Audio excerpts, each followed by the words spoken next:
எல்லாருக்கும் வணக்கங்க. எல்லோரும் நல்லா இருக்கீங்களா? இன்றைக்கி நம்ம கண்ணம்மாஸ் விலாகில் என்ன வீடியோ பார்க்க போகிறோம்னா, அசத்தலான இறால் கிரேவி தாங்க இன்றைக்கி நம்ம செய்ய போகிறோம். தேவையான அளவு எண்ணெய், கடுகு, சின்ன வெங்காயம் கொஞ்சம் தூக்கலாகவே சேர்த்துக்குங்க. சும்மா வேறு லெவலாக இருக்கும். எண்ணெய் கொஞ்சம் தாராளமாகவே ஊற்றிக்கிங்க. நல்லெண்ணெய் இருந்தால் சேர்த்திங்கன்னா அதை விட இருக்கும் வேறு லெவல் டேஸ்ட்டு. இப்போ நல்லா பொன்னிறமாக வெங்காயம் வதங்கட்டும். வதங்கினா தான் கிரேவி நல்லா டேஸ்ட் கிடைக்கும். இப்போது கருவேப்பிலை சேர்த்துக்கிறலாங்க. நல்லா பொன்னிறமாக வதங்கிருச்சு. அரைச்சி வச்ச விழுது மசாலா சேர்த்துக்கிறலாம். சீரகம், மிளகு, தக்காளி 2 சின்ன சைஸு, இஞ்சி, பூண்டு அவ்வளவுதாங்க. ஒரு ஸ்பூனு இஞ்சி, ஒரு துண்டு பூண்டு, 3 பல்லுங்க. நல்லா வதக்கலாம். எண்ணெய் பிரிஞ்சு வர வரைக்கும். நல்லா எண்ணெய் பிரிஞ்சு வந்துருச்சு பாருங்கள். நல்லா வதங்கிருச்சு மசாலு. இப்போது மஞ்சத்தூள் கொஞ்சமாக சேர்த்துட்டு இப்போ மசாலா ஐட்டம் சேர்த்துக்கிறலாம். தனி மல்லித்தூள் 1.5 ஸ்பூன் சேர்த்துக்கிறலாங்க. தனி மிளகாத்தூள் ஒரு 2 ஸ்பூன் சேர்த்துக்கிறலாம். காஷ்மீர் சில்லி போட்டு அரைச்சிருக்கேன். டேஸ்ட்டும் நல்லாயிருக்கும், கலரும் கொடுக்கும். அதுக்காக தான். உங்கள்கிட்ட தனி மிளகாத்தூள் இருந்தாலும் சேர்த்துக்கிறலாம். இப்போது மட்டன் மசாலா 1 ஸ்பூன். இதையெல்லாம் சேர்த்து நம்ம அந்த மசாலா கூட நல்லா வதக்கிடலாம். வதக்கும்போது நல்லா டேஸ்ட்டு கொடுக்கும், கலரும் கொடுக்கும். சிம்லேயே வச்சு நல்லா வதக்கியாச்சுங்க. இப்போ இறால் சுத்தம் பண்ணி வச்சதை நம்ம சேர்த்துக்கிறலாம். உப்பு, மஞ்சத்தூள் போட்டு சுத்தம் பண்ணி வச்சுருக்குங்க. அந்த குடல் எல்லாமே எடுத்தாச்சு. அடுத்து இறால் வாங்கும்போது எப்படி சுத்தம் பண்ணுறதுன்னு உங்களுக்கு வீடியோ போடுறேன்.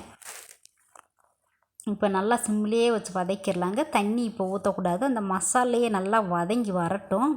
சும்மா வேறு லெவலாக இருக்கும். இதே போல் செஞ்சு கொடுங்க, சாப்பிடுவாங்க. நல்லா சூப்பராக சாப்பிடுவாங்க. கேட்டு வாங்கி சாப்பிடுவாங்க. அந்தளவுக்கு இருக்குங்க. இப்போ உப்பு தேவையான அளவு சேர்த்துக்கிறலாம்.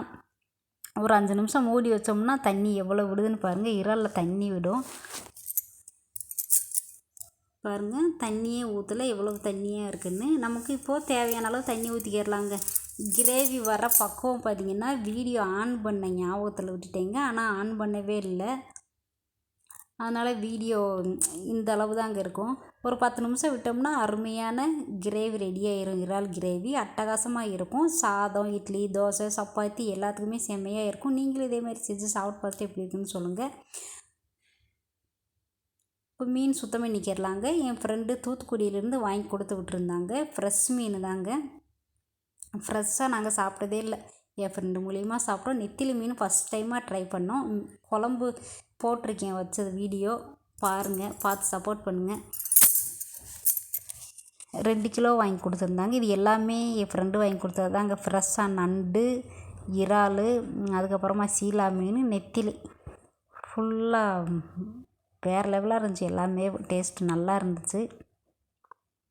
நெத்திலி மீன் சுத்தம் பண்ணுறதுக்கு தாங்க ரொம்ப டைம் எடுத்துச்சு. சுத்தம் பண்ணி பழகுனவங்களுக்கு ஈஸியாக சுத்தம் பண்ணிடுவாங்க. நான் அதிகமாக சுத்தம் பண்ணது இல்லையா, அதனால் பொறுமையாக ஒரு மீனாக எடுத்து சுத்தம் பண்ணேங்க.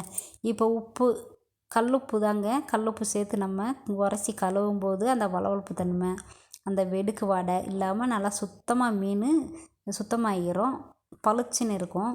இப்போ எப்படி இருக்குன்னு கழுவும் எப்படி இருக்குன்னு பாருங்கள். நாங்கள்லாம் பார்த்திங்கன்னா கல்யாணத்துக்கு முன்னாடி மீன் சாப்பிட்டதே இல்லைங்க. மீன், கருவாடு இந்த மாதிரி ஐட்டம்லாம் சாப்பிட்டதில்ல. இப்போ மஞ்சத்தூளும் கொஞ்சம் சேர்த்துக்கரலாம். சாப்பிட்டதே இல்லை. இந்த மட்டனு, நாட்டுக்கோழி தாங்க சாப்பிட்ருக்கோம். மீன் கல்யாணம் முடிச்சு வந்ததுக்கப்புறமா தான் மீன், கருவாடு, மற்ற ஐட்டம் எல்லாமே சாப்பிட்டோம். இந்த நண்டு பார்த்திங்கன்னா இப்போ தான் ட்ரை பண்ணோம். கடல் நண்டு, வயல் நண்டு இதுக்கு முன்னாடி சாப்பிட்ருக்கோம். ஐயரை மீனெல்லாம் பார்த்திங்கன்னா அடிக்கடி சாப்பிடுவோம். அங்கே விற்று வருவாங்க, வயல்லேருந்து பிடிச்சி சூப்பராக இருக்கும். இப்போ தான் அது கிடைக்கவே மாட்டேங்குதுங்க ஐயரை மீன். பாருங்கள் எவ்வளோ கொலன்னு அப்படியே இப்போயே பளிச்சுன்னு ஆயிடுச்சு பாருங்கள். இன்னும் 2, 3 தடவை 4 தடவை கழுவுனோம்னா இன்னும் பளிச்சுன்னு ஆயிரும். அந்த குடல் அது எல்லாமே எடுத்துகிட்டு இன்னொரு தடவை உப்பு, மஞ்சத்தூள் போட்டு கழுவுனேங்க, பளிச்சுன்னு ஆயிடுச்சு. இதேமாரி நீங்களும் கழுவுங்க, நல்லா சுத்தமாயிரும் மீன். வெடுக்கு வடை எதுவுமே இல்லாமல் குழம்பு நல்லா டேஸ்ட்டாக இருக்கும். எங்கள் அப்பா ஒரு டைம் பார்த்திங்கன்னா கருவாடு வாங்கிட்டு வந்தாருங்க. எங்கள் கல்யாணத்துக்கு முன்னாடி சின்ன பிள்ளைகளாக இருக்கும்போது. எங்கள் வீட்டில் வச்சதே இல்லை, மீன், கருவாடு எதுவுமே சாப்பிட்டதில்ல. அந்த உப்பு கருவாடு வாங்கிட்டு வந்தார். அது எப்படி சுத்தம் பண்ணி எப்படி வைக்கணும்னு கூட தெரியல. அப்படியே வச்சு வேஸ்ட்டாக கீழே தாங்க போட்டேன். ஆசையாக ஒரு தடவை தான் வாங்கிட்டு வந்து கொடுத்தாரு.